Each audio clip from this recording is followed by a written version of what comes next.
I stopped fighting back, and that made them nervous. The day a wildfire threatened Cedar Ridge Estates, a fire truck rolled up to a locked gate on my ranch road and couldn't get through. Within minutes, hundreds of angry homeowners were shouting my name, and the HOA president was demanding I open the gate. The strange part? The road wasn't theirs. It was mine. What nobody in that crowd knew was that I had spent months digging through records, maps, and legal filings, uncovering a secret that could shake the entire subdivision. By the time their lawsuit landed on my kitchen table, they had already made one mistake they couldn't take back. If you enjoy stories about property rights, HOA conflicts, ranch life, and ordinary people standing their ground with facts instead of force, take a second to subscribe. We've got plenty more stories like this, and trust me, you'll want to see how this one ends. The fire truck stopped at my gate with its siren still screaming. Red lights flashed through the smoke rolling down the Wyoming foothills, turning the canyon walls the color of blood and dust. Behind the engine, 2 sheriff cruisers, an ambulance, and nearly 100 Cedar Ridge Estates homeowners packed the gravel road like a mob that had finally found someone to blame. I stood on the other side of the steel gate with my hands in the pockets of my jacket. The lock was mine. The road was mine. The subdivision behind it had not learned that yet. Vanessa Calloway shoved her way through the crowd in a white raincoat that was already streaked with ash. HOA president, real estate wife, woman who spoke in press releases even when people were choking on smoke. "Open this gate, Ethan," she snapped. "Right now." I looked past her at the fire engine. Beyond it, the ridge glowed orange where the wildfire had jumped the dry grass line 30 minutes earlier. The wind was carrying sparks toward Cedar Ridge's back lots, the expensive ones with glass walls and timber decks built too close to the slope. A firefighter stepped down from the engine, helmet tucked low, face tight. "Sir," he said, trying to stay calm, "we need access to Cedar Ridge." "I know," I said. Vanessa turned toward the homeowners. "You hear that? He knows. He is deliberately blocking emergency services." That got the crowd moving. Voices rose. "People live up there. My kids are in that house. Open the damn gate." I did not answer them. Angry crowds do not listen to facts. They listen to whoever looks most certain, and Vanessa had spent years practicing certainty. Deputy Mason Reed walked between us, one hand lifted to keep the crowd back. He was young enough to still believe most disputes could be solved by asking both sides to be reasonable. Smoke had already turned the brim of his hat gray. "Mr. Mercer," he said, "is there a reason this gate is locked?" "Yes." Vanessa laughed once, sharp and fake. "The reason is revenge. He lost a boundary complaint last month, and now he is holding this community hostage." I looked at her then. Not angry, not loud, just long enough for her smile to tighten. "I did not lose anything last month," I said. "Your board withdrew the complaint after my attorney asked for the deed." For the first time, the homeowners went quiet enough to hear the fire engine idling. Deputy Reed looked from me to Vanessa. "Ma'am, is there a recorded access agreement for this road?" "Of course there is," she said. "Do you have it?" Her jaw shifted. "It is community infrastructure," she said. "It has been used by Cedar Ridge residents for years. School buses use it. Delivery trucks use it. Fire crews use it." "That was not my question," Reed said. Vanessa's eyes hardened. "Deputy, with all due respect, now is not the time for a paperwork debate." I reached into my jacket and pulled out a thick folder sealed in clear county plastic. Certified copies, survey maps, easement filings, transfer records from my father's estate. I handed it to Deputy Reed through the bars of the gate. He opened it on the hood of his cruiser under the pulse of red lights. The crowd watched his face. Confusion came first, then focus, then the kind of silence that makes loud people nervous. Vanessa noticed it immediately. "What is that?" she demanded. Reed flipped another page. His voice changed when he spoke again. "Lower. Careful. These records show Mercer Ranch Road is private property." A man in the crowd said, "What?" Vanessa stepped forward. "That is incomplete. The HOA has access rights." Reed kept reading. "Temporary construction and emergency easement, filed in 1981. Conditional renewal required every 10 years. He turned another page. "The last renewal I see expired in 2001. The crowd shifted like the ground had moved under them. Vanessa's face went pale beneath the ash.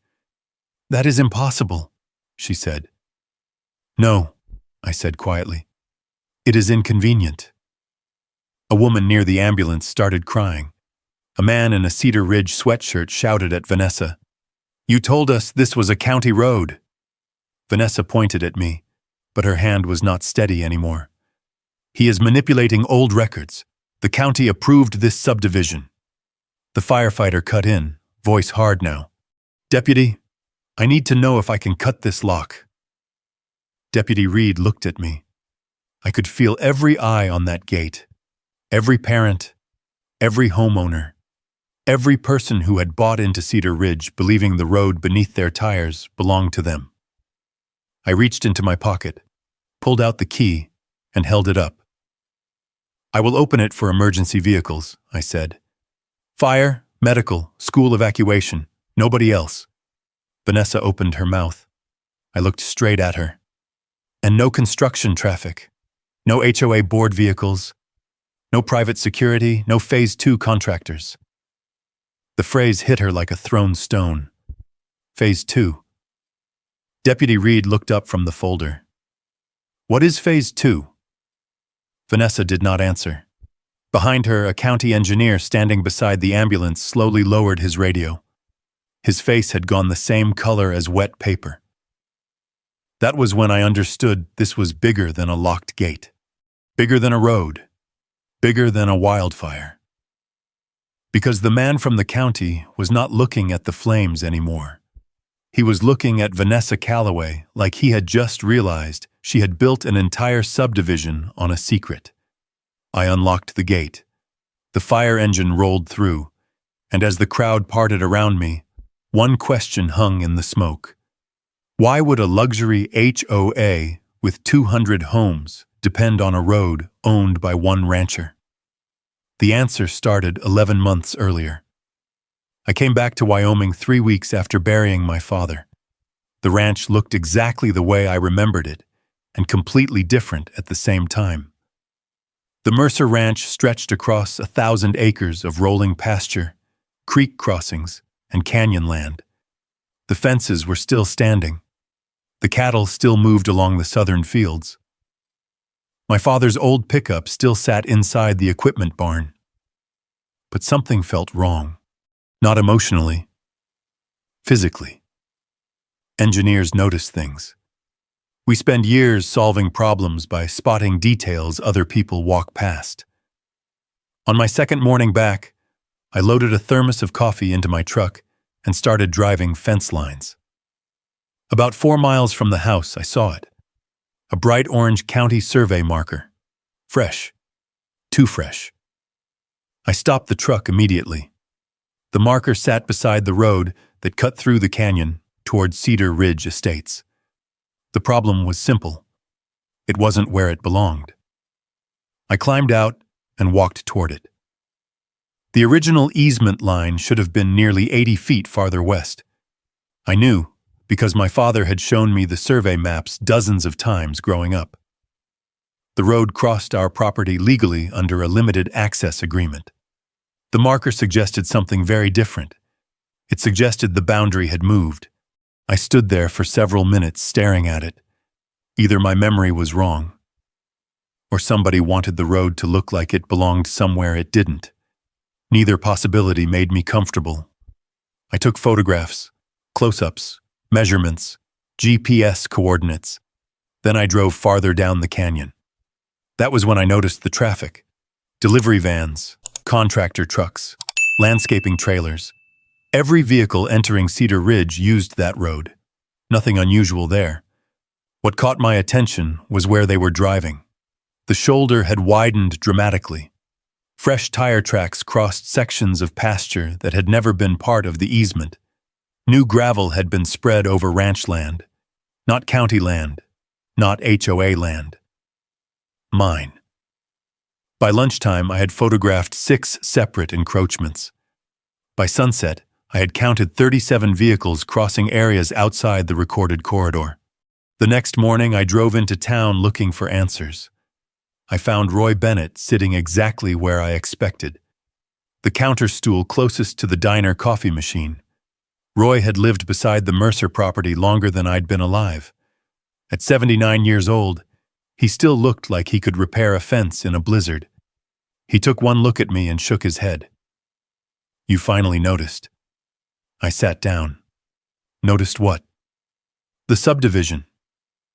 The way he said the word made it sound like a disease. I told him about the survey marker. Roy laughed. Not because it was funny. Because he had been waiting for someone else to discover it. "Those people been treating your road like community property for years," he said. "Who gave them permission?" "Nobody that owned the ranch." That got my attention. Roy leaned forward. "Started small. Delivery trucks, construction crews, utility contractors. Every year they pushed a little farther. Why didn't anyone stop them?" "You were in Denver." "Fair point." "What about Dad?" Roy looked down at his coffee. "Your father spent the last year of his life fighting hospitals. Didn't have much energy left for HOA politics." That answer sat heavily between us. Roy changed the subject. "Come with me." 10 minutes later, we were parked near the entrance to Cedar Ridge Estates. Luxury stone monument. Landscaped flower beds. Decorative fencing. The kind of entrance developers build when they want buyers to feel important. Roy pointed through the windshield. "Look carefully." At first I didn't see it. Then I did.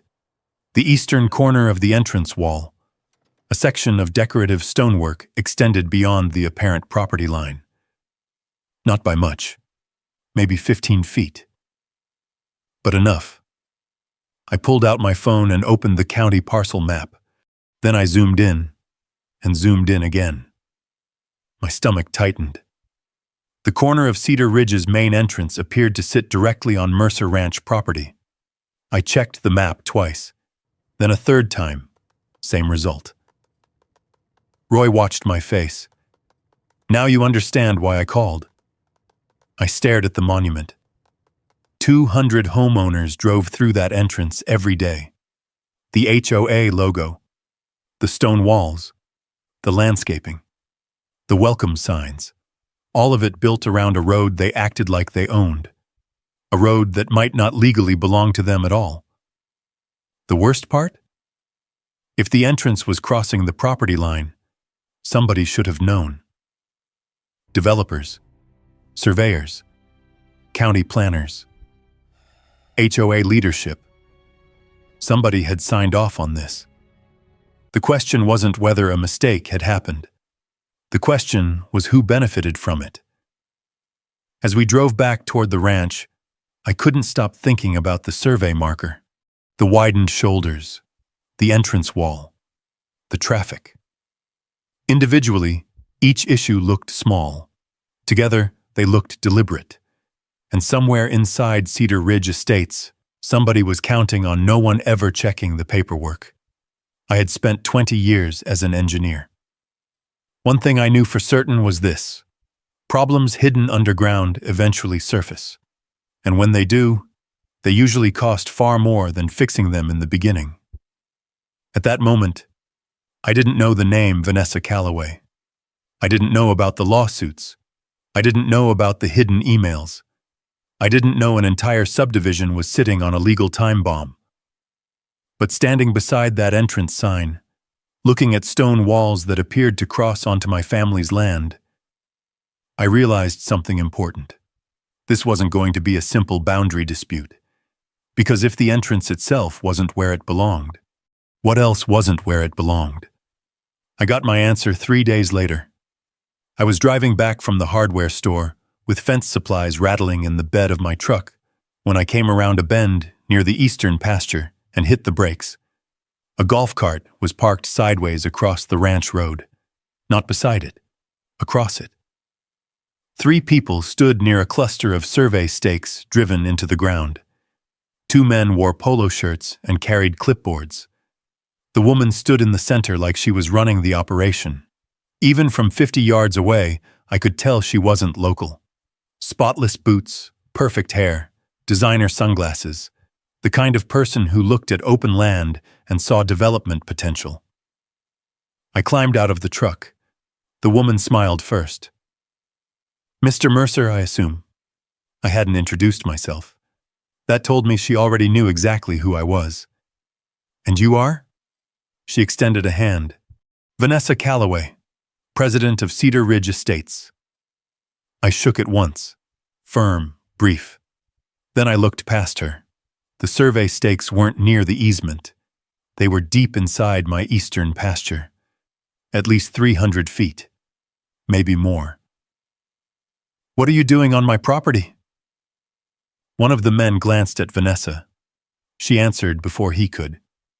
"We're conducting preliminary planning for Phase 2. There it was. The phrase from the wildfire scene. Phase 2. I pointed at the survey markers. "On my land?" Vanessa laughed lightly. The kind of laugh people use when they think a disagreement is already settled. "The corridor services community infrastructure." Corridor, not road. Developers love replacing simple words with expensive ones. Road becomes corridor. Pasture becomes development opportunity. Private property becomes infrastructure. I folded my arms. "What corridor?" She pointed toward the canyon road. "The primary access route." "My road." "The community access road." "No," I said. "My road." The 2 surveyors suddenly became very interested in their clipboards. Vanessa kept smiling. That smile was getting a lot of work done. "Mr. Mercer, 200 families depend on this route." That doesn't answer my question. "What question?" "Who gave you permission to survey my land?" For the first time, her smile slipped. Not much. Just enough. One of the surveyors cleared his throat. "Actually, ma'am, according to the parcel overlay," Vanessa cut him off immediately. "We're operating under county planning guidance." That wasn't an answer either. And now she had dodged the question twice. Interesting. I walked toward one of the stakes and pulled it out of the ground. The surveyor nearest me winced. Vanessa didn't. She watched carefully, calculating. "Mr. Mercer," she said, "I think you're viewing this too emotionally."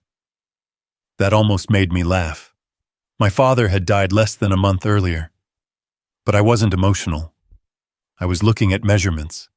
Measurements don't care about feelings. I tossed the stake into the truck bed. "This pasture belongs to me. The county supports future expansion. The county doesn't own this pasture."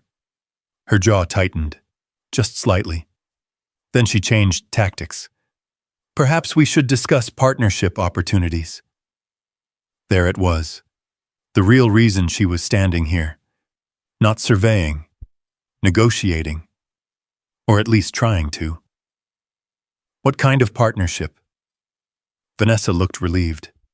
Like she finally had the conversation she wanted. "Cedar Ridge is growing." So I noticed. Growth benefits everyone. Usually the people selling houses. One of the surveyors looked away to hide a smile. Vanessa ignored it. "If access concerns can be resolved permanently, there are substantial opportunities." Permanent. Another word that caught my attention. Permanent access. Permanent control. Permanent rights. That wasn't how easements worked. At least not the ones I'd seen. "What exactly are you asking for?" She stepped closer. "Long-term certainty. I nodded slowly. Then I looked down the road. School buses, delivery trucks, construction vehicles. Every one of them entered Cedar Ridge through Mercer Ranch. Every one. A subdivision with 200 homes, one entrance, one road, one dependency. And suddenly Vanessa seemed very interested in making that dependency permanent. The question was why? I looked back at her. Do you already have permanent access rights? The silence lasted less than 2 seconds, but it was enough. Enough to tell me she didn't like the question. Enough to tell me she had probably heard it before. Enough to tell me there was something I'm hiding behind all those polished answers. Vanessa recovered quickly. Cedar Ridge has legal counsel. I nodded. Good. Her smile faded completely. Why is that good? Because if you're putting survey stakes 300 feet into my pasture, you're probably going to need them. The surveyors stopped writing. Nobody laughed this time. Vanessa stared at me for several seconds. Then she gave a small nod. Not friendly, not defeated, measured. Like somebody updating a calculation. We'll speak again. I'm sure we will. I got back into my truck. As I drove away, I checked the mirror. The surveyors were pulling stakes. Vanessa wasn't watching them. She was staring at the road. Not the pasture. Not the fences. The road. And for the first time, I saw something underneath all that confidence. Not fear. Not yet.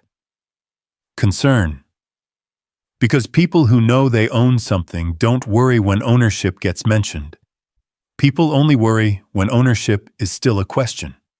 And judging by Vanessa Calloway's reaction, ownership was a very uncomfortable question. The problem for her was simple. I had just started asking it, and I wasn't planning to stop. For about a week, things were quiet. Too quiet. Then Cedar Ridge started acting like my questions didn't matter. Construction traffic doubled. Concrete trucks began using widened sections of pasture outside the recorded access corridor. Landscaping crews parked equipment beside my fences. Contractors treated the shoulder of my ranch road like a staging area for a project that hadn't asked permission. The first real confrontation happened on a Tuesday morning. I found a utility crew unloading pipe near the creek crossing on the eastern side of the property. Not near the easement. Not even close. On ranch land. I walked over and asked who authorized the work. The foreman handed me a site map. I looked at it for less than 10 seconds. Every boundary line was wrong. The map treated Mercer Ranch as if it belonged to Cedar Ridge. Where did you get this? I asked. Cedar Ridge Planning Office. I folded the map and put it in my truck. The foreman looked nervous. Sir, we're just following instructions. I know. That wasn't his fault. The problem wasn't the workers. The problem was whoever had convinced them my property belonged to somebody else. By the end of the month, the damage became impossible to ignore. Fence posts were knocked down. Truck ruts cut across grazing sections. A drainage ditch near the creek had been partially filled by construction runoff. Nothing catastrophic, just dozens of small violations. The kind that add up when nobody thinks they'll be challenged. Then the letters started arriving. Certified mail. Official envelopes. Legal language. The first accused me of interfering with community infrastructure planning. The second warned that my refusal to cooperate could create safety concerns for Cedar Ridge residents. The third was almost impressive. 3 pages of attorney language explaining why my objections were supposedly harming future development. I spread them across my kitchen table that night. Every letter repeated the same idea. The road belonged to the community. The corridor served public interests. The HOA possessed established rights. What none of them included was a single recorded document proving it. Not one. The next morning, I drove into town and met Roy Bennett for coffee. He read one of the letters and laughed. "That woman getting desperate.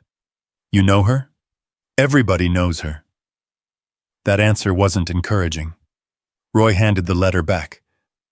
"Folks like Vanessa don't push harder unless they're worried." That stayed with me, because she was pushing harder, a lot harder. 3 days later, I found 6 Cedar Ridge board members walking across my pasture. No permission, no notice, just clipboards and polo shirts. One woman was taking photographs. Another man was measuring distances near the creek. At the center stood Vanessa, giving directions, like a tour guide. I stopped 20 feet away. Nobody noticed me immediately.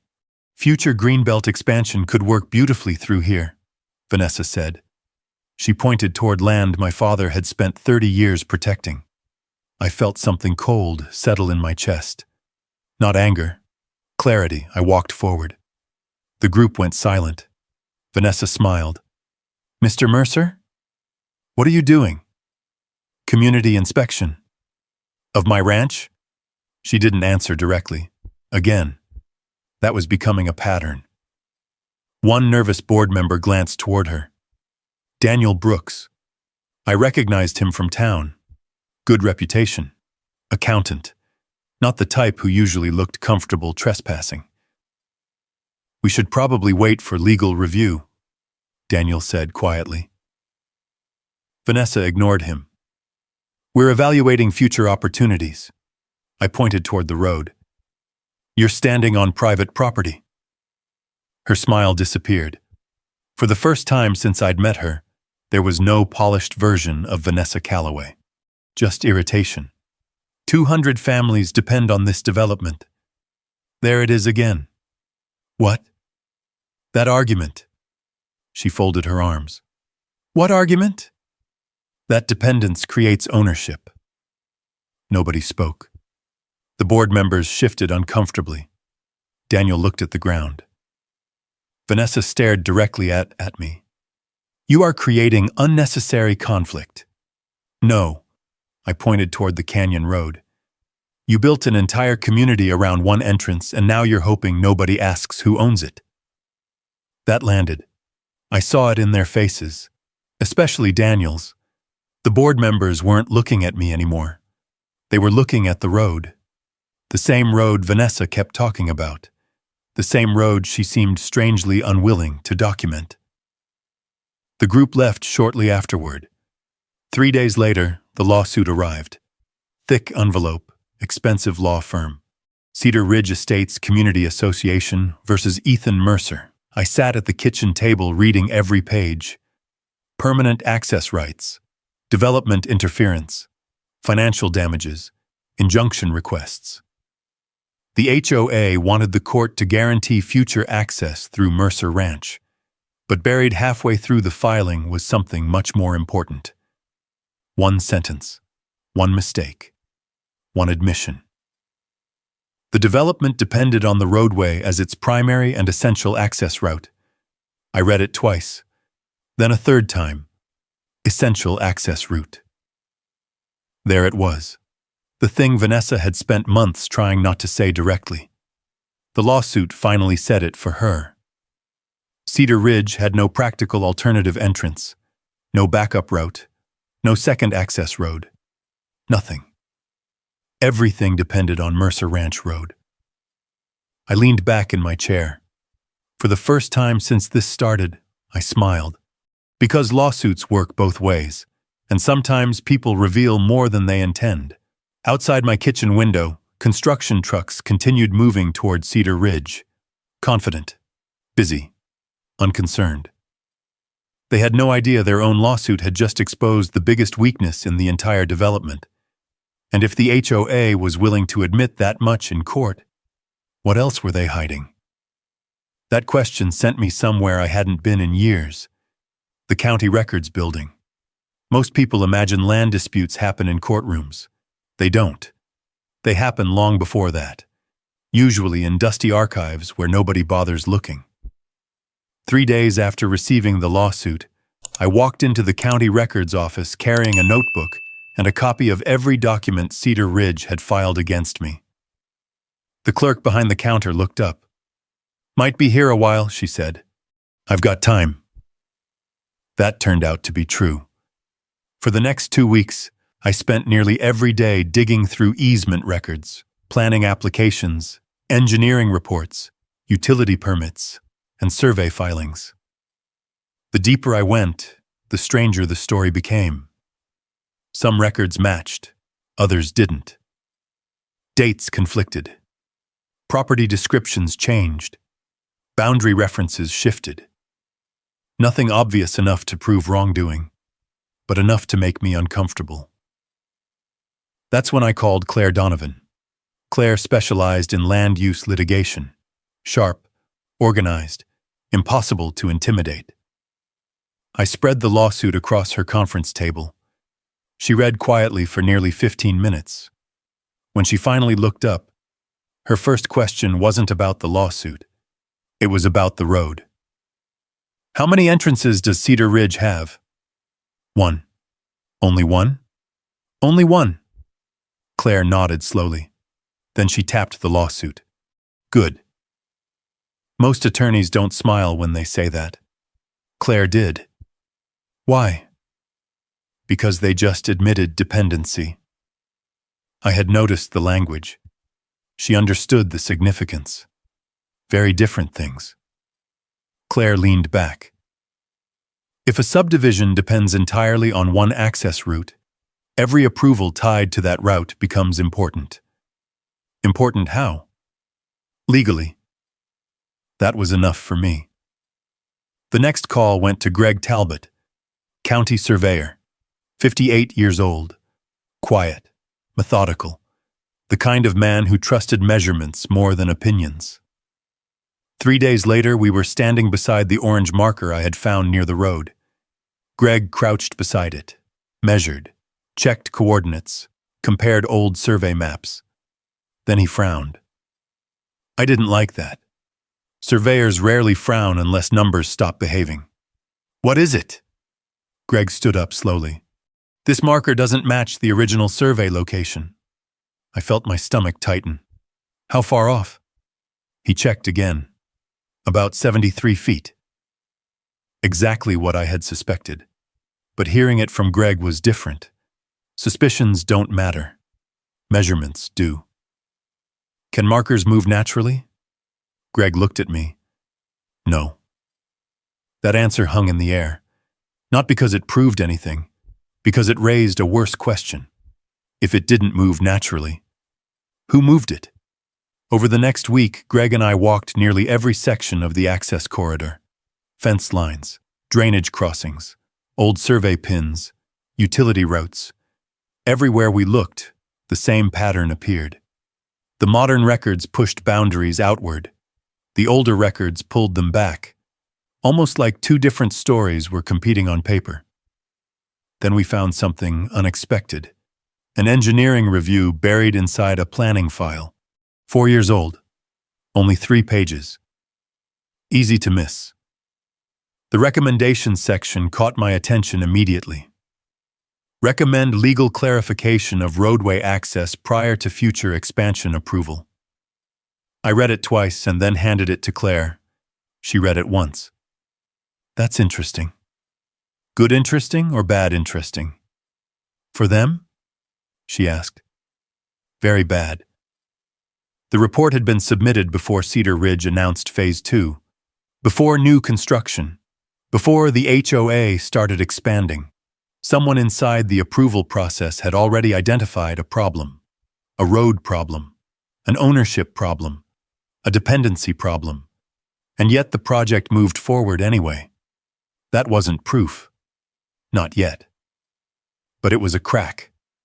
The first real crack. The kind that grows when pressure gets applied. By the end of the month, I had filled 2 banker boxes with copies, maps, permits, county reviews, correspondence logs, meeting minutes. Every evening I brought new records home and spread them across my kitchen table. The lawsuit remained there too. A reminder. The HOA thought they were dragging me into court. What they didn't realize was that their lawsuit had forced me to start looking. And the more I looked, the less comfortable the paperwork became. One evening, just before leaving the records office, I noticed the clerk watching me. "You finding what you're looking for?" she asked. I thought about it, then shook my head. "No." She smiled slightly. "Usually means you're getting closer." Driving back through the canyon that night, I passed dozens of Cedar Ridge homes glowing in the distance. Families eating dinner, kids doing homework, people living their lives. Most of them had no idea there was a legal question hanging over the only road leading home. Most of them probably trusted their HOA completely. That trust might end up becoming the most important fact in the entire case. Because somewhere inside all those records, someone knew there was a problem. The question wasn't whether warnings existed anymore. The question was who received them, and whether Vanessa Calloway already knew exactly what I was about to discover. I didn't get the answer right away. What I got instead was silence, and that silence changed everything. Most people expected me to fight back publicly after the lawsuit. The county expected complaints. The HOA expected arguments. Vanessa probably expected me to show up at board meetings waving documents around. I did none of that. I stopped talking. I stopped responding to rumors. I stopped correcting people when they repeated Cedar Ridge's version of the story. And that made Vanessa comfortable. Comfortable people make mistakes. The first thing I did was install cameras. Not hidden cameras. Legal cameras. Trail cameras near the creek crossings. Motion cameras near the damaged fence lines. Dash cameras in my truck. Every entrance point. Every utility crossing. Every section where contractors had wandered outside the access corridor. Then I started documenting traffic. Vehicle, time, date, direction, purpose. Every truck that crossed Mercer Ranch Road went into a spreadsheet. At first it seemed excessive. 2 weeks later it looked brilliant, because the numbers kept growing. Concrete trucks, excavators, landscaping trailers, utility crews, material deliveries. The lawsuit claimed Cedar Ridge had established rights. The traffic logs showed something different. Expansion. Constant expansion. The subdivision wasn't simply using the road. It was building its future around it. One afternoon, I counted 47 commercial vehicles before lunch. That evening, I sent the records to Claire. She called immediately. "Keep tracking everything. That good? That useful?" There is a difference. Good evidence wins arguments. Useful evidence changes outcomes. Meanwhile, Vanessa became more aggressive. Not less. More. A week after the lawsuit, a new set of survey flags appeared near the eastern pasture. Greg Talbot and I checked them the same afternoon. Every one of them extended beyond the recorded corridor. Again. The next morning they were back after we removed them. That happened 3 times.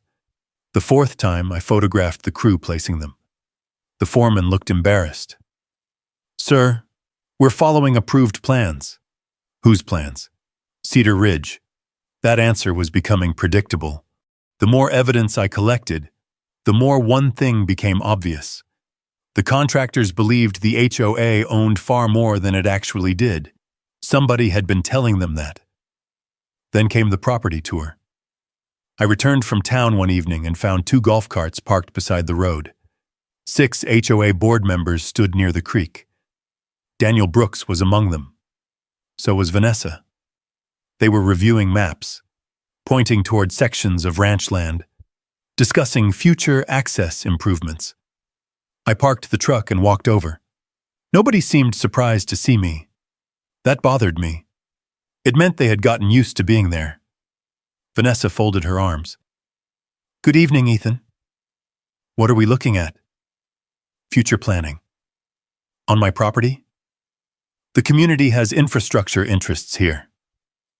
There was that phrase again. Infrastructure interests. Another way of saying something without proving it. I looked at Daniel. He wouldn't meet my eyes. That told me more than Vanessa's answer. People avoid eye contact when they're uncomfortable, and Daniel looked very uncomfortable. The meeting ended quickly after that. But before leaving, I overheard something important. One board member asked Vanessa whether the legal review had been completed. She answered immediately. Everything is under control. Not completed. Not approved. Under control. Interesting choice of words. That night I added it to my notes. Words matter, especially when lawyers eventually start asking questions. By the middle of the month, rumors about me were everywhere. At the feed store, at the diner, at the gas station. According to Cedar Ridge, I was trying to block progress, trying to hurt property values, trying to punish homeowners. The funny thing was that the more people talked about me, the less I responded. And the quieter I became, the louder Vanessa got. She started appearing at county meetings, speaking about community rights, future development, responsible growth. Every speech sounded confident. Every speech avoided ownership. That pattern kept bothering me, because if ownership was clear, why avoid it? Then something happened that shifted the balance. A contractor accidentally sent me a copy of a traffic coordination email. Wrong recipient. Simple mistake. The message listed upcoming deliveries for Phase 2, hundreds of thousands of dollars in materials, new foundations, utility expansions, road improvements. Everything depended on Mercer Ranch Road. Everything. I forwarded the email to Claire. Her response arrived 20 minutes later. One sentence. They're building faster. I called her. Why does that matter? Because people only accelerate projects when their worried time is running out. I sat quietly for a moment, watching construction vehicles move through the canyon, watching Cedar Ridge continue expanding, watching Vanessa act like she had already won. For the first time, I realized something important. She wasn't behaving like someone confident. She was behaving like someone rushing, and people rush when they know something is coming. The question was what? By then, my spreadsheets filled entire folders. My cameras had captured thousands of images. My documentation boxes kept growing. To everyone else, it probably looked like I was doing nothing. No public fights, no dramatic confrontations, no retaliation. Just silence. But silence can be dangerous. Because while Vanessa was busy building Phase 2, I was building something else. A record. And records have a way of surviving long after explanations fall apart. The strange part was that I still didn't have proof Vanessa knew about the access problem. Not yet. I had evidence, patterns, warnings, questions, but not proof. Then, late one afternoon, the county records clerk called me. Her voice sounded unusually excited. "Ethan," she said, "I think you should come down here." "Why?" "We found another zoning packet." "What makes this one different?" There was a pause. Then she said 4 words that changed everything. "It contains an email." And suddenly, the missing piece didn't feel very far away. I was at the county records office less than 20 minutes later. The clerk already had the file waiting. It was part of an old zoning packet connected to Cedar Ridge's Phase 2 application. Nothing special on the outside. Just another folder buried among thousands of county documents. The kind of thing nobody notices. The kind of thing people hope nobody notices. I opened it at the records table. Most of the contents were routine. Engineering notes, meeting summaries, planning comments. Then I found the attachment. One printed email, 4 years old, sent from an attorney at a law firm representing Cedar Ridge. The subject line was simple. Access concerns. I read the first paragraph once, then again, then a third time. The attorney warned that future development could create significant dependency risk if permanent roadway rights were not secured before expansion. Dependency risk. The phrase hit me immediately. Lawyers don't use language like that casually. Not in writing, not in documents that become part of official records. The email continued. Additional residential development should be delayed until roadway ownership and access exposure are clarified. I stopped reading. Not because there was more, because there didn't need to be. The warning was clear. The road issue existed years before I returned to the ranch, years before the lawsuit, years before Vanessa started talking about community infrastructure. Someone had already identified the problem, and someone had ignored it. I copied the entire packet and drove straight to Claire's office. She read the email without saying a word. Then she looked up. Well, that was it. One word. But I knew Claire well enough to understand what it meant. This is bad? For them. She tapped Vanessa's name. It appeared twice in the correspondence chain. Not as a recipient. Worse. As someone referenced during discussions about expansion planning. I felt my pulse pick up. Not excitement. Confirmation. For months, I'd suspected Vanessa knew more than she admitted. Now the suspicion had a foundation. Claire leaned back in her chair. The HOA can claim ignorance. Can they? Not very convincingly. That mattered. A mistake is one thing. A warning ignored is something else entirely. The difference can change a case. The next call went to Greg Talbot. He met me at the ranch the following afternoon. We spread maps across the hood of my truck. I showed him the email. Then I showed him the survey discrepancies, the shifted marker, the easement records, the engineering review, the planning documents. For nearly an hour, nobody said much. Finally, Greg folded the map. You realize this changes the story. I thought the same thing. No. He shook his head. You think this is a road dispute. What is it? Greg looked toward Cedar Ridge, a disclosure problem. The words stayed with me, because he was right. The issue wasn't just ownership anymore. The issue was knowledge.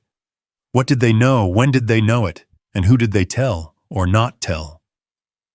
That weekend I started digging deeper into Phase 2, building permits, marketing materials, sales brochures, public presentations. Everything Cedar Ridge had used to attract buyers. The language was consistent. Secure access, protected community, long-term infrastructure stability, confident statements, strong guarantees, big promises. What I couldn't find anywhere was a disclosure about unresolved access concerns. Not one. The more documents I reviewed, the worse it looked. Because homeowners weren't the only people relying on those promises. Banks were too. Developers, contractors, investors. Every Phase 2 decision rested on the assumption that the road issue had been solved. The email suggested otherwise. Then something unexpected happened. Daniel Brooks called me. The HOA board member. The same man who always looked uncomfortable whenever road ownership came up. His voice sounded nervous. Can we talk? I agreed to meet him at a diner outside town. Daniel arrived 10 minutes late. He looked exhausted. He didn't order food, didn't order coffee. Just sat down and lowered his voice. Ethan, how much have you found? Interesting question. Not what have you found. How much? Like he already knew there was something to find. I studied him for a moment. Enough. Daniel rubbed his forehead. Then he said something I hadn't expected. Vanessa told us the road issue was resolved years ago. I didn't interrupt. He continued. Every board meeting, every planning discussion, every Phase 2 presentation. His expression tightened. We believed her. That sentence mattered. Not because it proved anything, because it explained something. Most HOA board members weren't masterminds. They were volunteers, neighbors, people trusting information provided by leadership. Daniel looked genuinely troubled. What happens if it wasn't resolved? I thought about the email, the warnings, the permits, the lawsuit. Then I gave him the only honest answer. That depends on how many people were told everything was fine. Daniel stared at the table. Neither of us spoke for several seconds. When he finally stood to leave, he looked older than when he'd arrived. At the door, he stopped. There are more documents. My attention snapped back immediately. What documents? Daniel hesitated, then shook his head. I don't have them. Who does? His answer came quietly. Vanessa. And just like that, the stakes got bigger. Because the email proved someone had been warned. But if Daniel was right, there were still documents nobody had seen. Documents sitting somewhere inside Cedar Ridge. Documents Vanessa Calloway had never wanted anyone to find. And for the first time since this started, I wasn't wondering whether the HOA had a problem. I was wondering how long they could keep it hidden. The answer arrived 3 months later in a county courtroom packed beyond capacity. By then, the lawsuit had grown far beyond a simple road dispute. Reporters showed up. Developers showed up. Homeowners showed up. Even people with no connection to Cedar Ridge wanted to see what happened next. The case had become local news.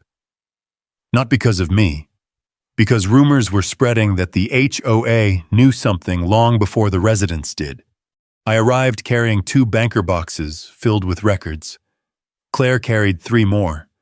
Every survey, every easement filing, every traffic log, every planning review. Months of work stacked in cardboard containers. Across the room, Vanessa arrived with her attorneys and several HOA board members. Daniel Brooks was among them. Unlike the others, he looked miserable. Vanessa did not. She looked confident, relaxed, almost amused. For a moment, I wondered if she still believed she could talk her way out of this. Then the hearing started. The HOA attorney went first. For nearly 40 minutes, he painted a simple picture. A stubborn ranch owner, a growing community, a disagreement over access. He called the dispute a technical property issue. He described Cedar Ridge as a victim of unreasonable resistance. The presentation was polished, professional, convincing. At least until Claire stood up. She didn't start with the road. She started with timelines. One document at a time. One date at a time. One decision at a time. Methodical, deliberate, impossible to interrupt. First came the easement records, the original agreements, the expiration dates, the missing renewals. Then came Greg Talbot's survey findings, the shifted marker, the incorrect boundary assumptions, the encroachments. The judge listened carefully. Vanessa's attorney objected repeatedly. None of it changed the documents. Paper has an advantage over arguments. It doesn't get nervous. Then Claire introduced the engineering review, the same report recommending legal clarification before expansion. The room became noticeably quieter, because now the issue wasn't ownership, it was awareness. People were beginning to understand the distinction. The judge asked a simple question. Did Cedar Ridge proceed with Phase 2 after receiving this recommendation? The HOA attorney answered immediately. The recommendation was advisory. Interesting response, because he hadn't denied it. Claire noticed, too. She placed another document before the court, a planning timeline, construction approvals, permit dates, expansion schedules. Every decision neatly organized. The sequence told a story. Questions had been raised. Warnings had been issued. Expansion continued anyway. Vanessa stopped smiling, only slightly, but enough. Then Claire called Greg Talbot. Watching Greg testify was like watching a calculator explain itself. No emotion, no drama, just measurements, coordinates, distances, facts. The shifted survey marker became a major issue. The judge asked whether boundary discrepancies could happen accidentally. Greg answered carefully, "Not usually." That landed. Several homeowners exchanged uneasy looks. For the first time, people in the gallery started paying attention to each other instead of the attorneys. The mood was changing, slowly, but unmistakably. Then Claire introduced the traffic records, months of commercial activity, construction vehicles, material deliveries, utility contractors, all dependent on one access route. Mercer Ranch Road, the same road Cedar Ridge claimed wasn't a problem, the same road every permit seemed to rely upon, the same road they were suing me over. The contradiction wasn't subtle anymore. By lunchtime, the hearing felt different. The confidence had shifted sides. Vanessa's attorney was working harder, objecting more, explaining more, defending more. Those are rarely signs of strength. They're signs of pressure. During a recess, I looked across the courtroom. Vanessa was speaking rapidly to her legal team. Nobody else at her table was talking. Not one board member. Not even Daniel. That told me everything. People stop talking when they realize explanations are running out. When the hearing resumed, Claire stood and approached the evidence table. She picked up a single document. The same document that had changed everything for me. The email. The courtroom didn't know it yet, but the balance of power was about to move. Claire turned toward the judge. "Your Honor," she said, "the next exhibit concerns what Cedar Ridge leadership knew before Phase 2 expansion began." For the first time all day, Vanessa's expression changed completely. The confidence disappeared. Not dramatically, just enough. Enough for me to notice. Enough for Claire to notice. Enough to tell everyone paying attention that the next few minutes mattered. Because the road dispute was no longer the biggest problem in the room. Knowledge was, and the court was about to learn who had it. Claire held up the email and handed copies to the judge, opposing counsel, and the court clerk. Nobody spoke while the pages moved through the room. The silence lasted less than a minute. It felt much longer. The judge adjusted his glasses and began reading. Across the courtroom, Vanessa stared straight ahead. Not at Claire, not at me, not even at her attorney. Just forward, like someone trying to outwait a storm. Claire broke the silence first. "Your Honor, this communication was generated 4 years before Phase 2 expansion." She paused. "It specifically warns of dependency risk associated with unresolved roadway access." The judge continued reading. The HOA attorney stood. "Objection. The document represents legal analysis, not established fact." Claire nodded.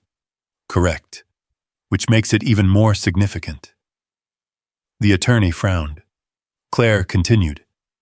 "It demonstrates that concerns existed. It demonstrates those concerns were communicated. Most importantly, it demonstrates leadership was warned before expansion proceeded." The courtroom became very still, because everyone understood what she was really saying. This wasn't about whether the road belonged to me anymore. It was about whether people had been told the truth. The HOA attorney tried to redirect.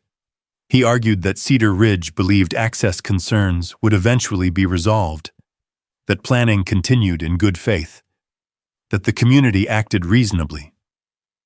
Then Claire asked the question that changed everything.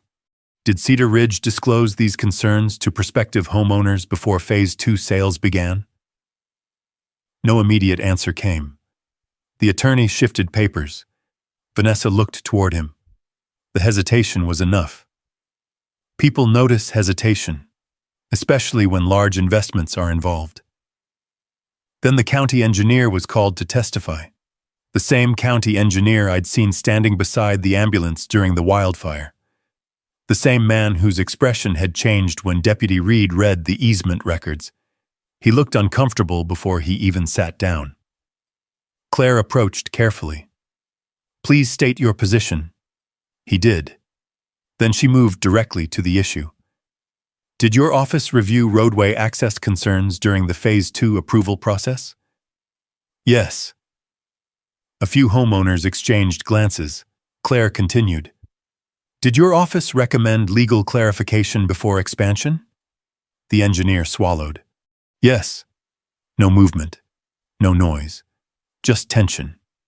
Then came the question. "Was that clarification completed before construction proceeded?" The engineer looked toward the judge, then toward the gallery, then toward Vanessa. Finally, he answered, "No." The room exploded, not physically, emotionally. Voices erupted from the gallery. Homeowners started talking over each other. Several stood up. The judge immediately called for order. But the damage was done. People had heard the answer, no. One word, one confirmation. Years of confidence collapsed under a single syllable.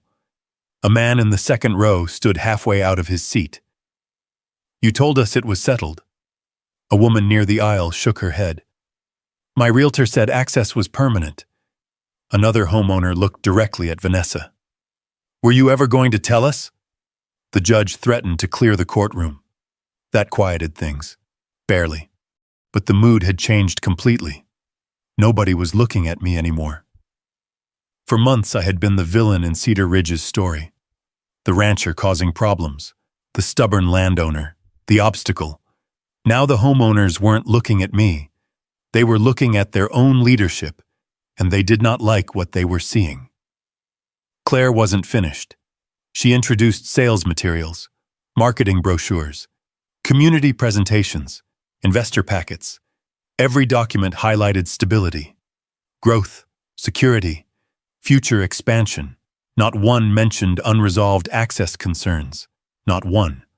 The pattern was impossible to ignore. Questions had existed. Warnings had existed. Construction continued anyway. Sales continued anyway. Promises continued anyway. The road dispute suddenly seemed small compared to the larger issue emerging in court. Disclosure, trust, responsibility. The judge finally recessed the hearing for the afternoon. The second he left the bench, homeowners surged toward the hallway. Reporters followed. Questions flew everywhere. Nobody waited for answers. I stayed where I was. Claire gathered documents into neat stacks. Across the room, Vanessa remained seated. For the first time since I'd met her, she looked overwhelmed. Not angry, not defiant, cornered. Her attorney was talking rapidly. She barely seemed to hear him. Daniel Brooks sat 2 chairs away with his head lowered. The board members looked like passengers realizing the ship had been taking on water for years. As people filed out, I overheard one reporter speaking into a microphone. The roadway dispute may no longer be the central issue. He was right, because the road wasn't the biggest threat anymore. The cover-up was. And once homeowners started asking what else they hadn't been told, the problem facing Cedar Ridge became much larger than a single ranch road. The real battle was no longer over access. It was over accountability. And outside the courthouse, hundreds of homeowners were beginning to realize they had been standing on the wrong side of the story. The ruling itself came weeks later. By then, most people already knew how it was going to end. The lawsuit Cedar Ridge had filed against me fell apart piece by piece. The court declined to grant the permanent access rights Vanessa had demanded. The road remained private property. The easement questions remained exactly what they had always been. Questions that should have been resolved years before Phase 2 ever broke ground. But the real damage wasn't done in the courtroom. It happened afterward. Homeowners started requesting records, board meeting minutes, Planning correspondence. Financial disclosures. Questions multiplied faster than answers. The county suspended several pending Phase 2 approvals, while additional reviews took place. Lenders began asking for clarification. Developers began asking for clarification. Insurance carriers began asking for clarification. Nobody likes uncertainty when millions of dollars are involved, especially when documentation suggests the uncertainty wasn't new. Within 2 months, Cedar Ridge looked different. Construction equipment disappeared. Half-finished projects sat idle. Marketing banners promising future expansion quietly vanished. The confidence that had fueled the entire development suddenly became much harder to find. Then came the HOA meeting, the one everyone talked about afterward. The clubhouse was packed. Residents filled every chair and lined the walls. Vanessa stood at the front beside a projector screen that had probably helped her win dozens of arguments over the years. This time, it wasn't helping. Questions came from every direction. Why weren't homeowners informed? Who knew about the access concerns? Why was Phase 2 approved? Why were sales materials describing stability while legal questions remained unresolved? The answers didn't satisfy anyone. For nearly an hour, Vanessa tried to defend the board's decisions. Then Daniel Brooks stood up. The room went silent. Daniel wasn't loud. He wasn't dramatic. That made what happened next even more effective. The board moves to accept the Mercer Access Agreement, he said. A murmur spread through the room, then he continued. And I move to remove Vanessa Calloway as HOA president pending further review. Absolute silence. Vanessa stared at him. For a moment, she looked genuinely shocked. Not because the motion happened, because it came from someone she thought would never challenge her. The vote wasn't even close. Residents who had trusted her for years raised their hands against her. Board members followed, one after another. The motion passed. Just like that. The woman who had spent years acting like she controlled the future of Cedar Ridge no longer controlled its present. Vanessa resigned 2 weeks later. I never saw her again. The rumors said she moved out of state. Maybe they were true. Maybe they weren't. By then, it didn't matter. The story had stopped being about her. It had become about what happened next. Because despite everything, I never closed the road. A lot of people expected me to. Deputy Mason Reed even asked me once, "Why not?" The answer was simple. Most of the people living in Cedar Ridge weren't villains. They were families, teachers, retirees, small business owners, people who bought homes believing the information they were given. They didn't deserve to become collateral damage in a fight they never started. So Claire and I drafted an agreement. Emergency services could use the road. School buses could use the road. Residents could use the road. Utility maintenance could use the road. Future commercial expansion could not. The HOA formally acknowledged Mercer Ranch ownership. Everything went in writing. Everything got recorded. Exactly the way it should have been done from the beginning. The county accepted the arrangement. The residents accepted it. Eventually, even Cedar Ridge accepted it. And little by little, life returned to normal. Almost. 6 months after the wildfire, I stood beside the entrance road just after sunrise. The canyon was quiet. A school bus rolled past the gate. The driver waved. I waved back. Behind it came a line of residents heading toward town. Nobody argued. Nobody threatened lawsuits. Nobody talked about community infrastructure. The drama was gone. In its place stood a new sign. Private Mercer Ranch Road access by written agreement only. Simple, accurate, honest. I looked at it for a long moment. Then I thought about my father. About the old survey maps, the filing cabinets, the records he'd saved for decades. Back then I used to think he was overly cautious. Now I understood. Because in the end, the road was never really the point. The point was boundaries. The point was responsibility. The point was that confidence isn't ownership and repetition isn't proof. Facts matter. Records matter. Truth matters. My father used to say, people don't steal land anymore. They steal permission. Standing there beside that sign, watching the morning traffic move peacefully through the canyon, I finally understood exactly what he meant.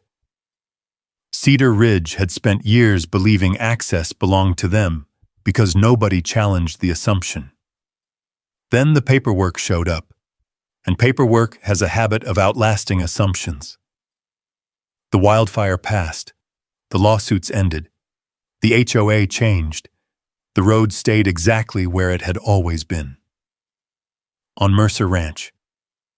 And in the end, justice didn't come from anger, power, or revenge. It came from something much quieter. A photo full of documents and the simple decision to read them before it was too late. If there's one lesson in this story, it's a small question are often worth asking before they become big problems. Ethan didn't set out to find anyone. He's noted about the remarker that didn't look right, and instead of ignoring it, he checked the records. One document led to another, and eventually the two came into focus. That's a reminder that facts matter, records matter, and taking the time to understand something for yourself can save a lot of trouble down the road. What I appreciate most about this story is that it wasn't really about defeating someone, it was about protecting something that mattered, staying patient when emotions were running high, and choosing documentation over confrontation. In the end, the road stayed open, family kept access to their homes, and the two finally had a chance to catch up with the assumptions people had been living for years. I'd love to hear your thoughts. How do you ever deal with an HOA, a property dispute, or a situation where the paperwork told a different story than what people were saying? Drop a yes in these comments if you ever had to stand your ground respectfully, or share your experience below. And if you enjoy stories about ordinary people facing difficult situations with patience, common sense, and quiet determination, consider subscribing.